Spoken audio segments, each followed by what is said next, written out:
São Crispim, a lenda do monstro do pântano é tão antiga quanto as próprias árvores que o cercam.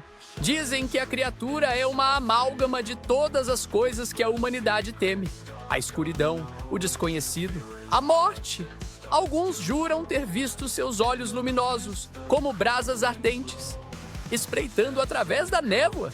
Outros que ouviram seus rugidos ecoando pelos pântanos, capazes de congelar o sangue nas veias. Seja verdade ou não, o medo da criatura é tão real quanto a névoa que cobre o pântano. E a cada ano, quando o inverno se aproxima, os moradores se trancam em suas casas, rezando para que a lenda não se torne realidade.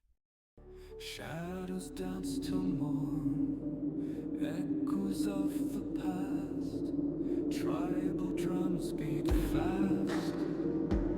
A aldeia de São Crispim, aninhada entre colinas e um pântano imenso, vivia sob a sombra de um terror ancestral.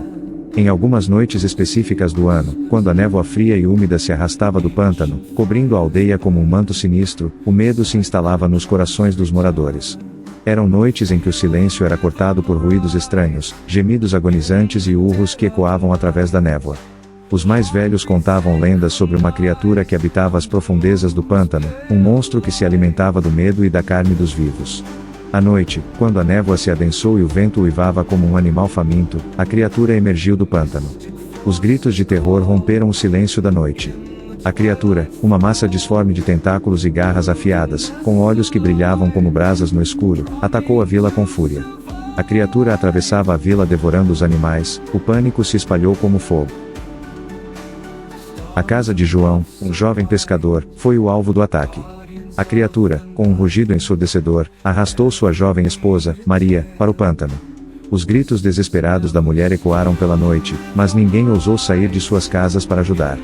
João, tomado pelo desespero, agarrou sua rede de pesca e correu em direção ao pântano atrás da criatura, desaparecendo na névoa, deixando para trás apenas gritos de horror e desespero. Ao amanhecer, a vila era puro caos. As famílias de João e sua esposa choravam inconsolável pela perda de seus entes queridos. Depois de muita discussão, gritos e xingamentos, finalmente um pequeno grupo de corajosos se formou. Iriam caçar o monstro. À noite, quando a névoa se adensou e o vento uivava como um animal faminto, os caçadores se armaram e adentraram o pântano.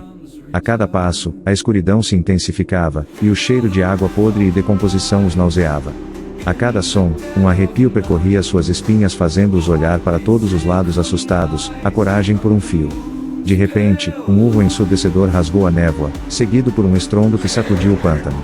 Os caçadores se agruparam, as mãos suadas em torno das armas. A criatura se aproximava, sua sombra se movendo rapidamente entre as árvores retorcidas. Os olhos de todos se arregalaram ao avistar a criatura, uma massa disforme de tentáculos e garras afiadas, com olhos que brilhavam como brasas no escuro. O monstro rugiu, avançando sobre os homens com uma fúria implacável.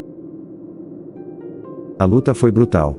Espadas tinindo, flechas voando, mas a criatura parecia invencível. Um a um, os caçadores foram caindo, seus corpos espalhados pela lama.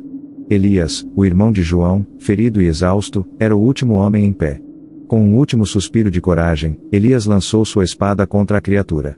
A lâmina afiada penetrou uma das suas muitas bocas, mas a besta continuou avançando.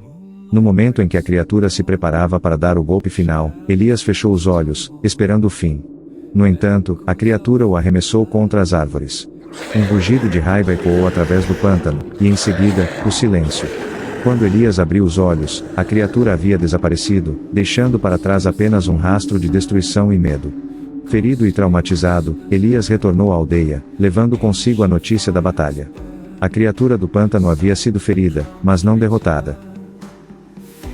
A maldição continuava, e a névoa ainda pairava sobre São Crispim, um lembrete constante do terror que assombra suas noites.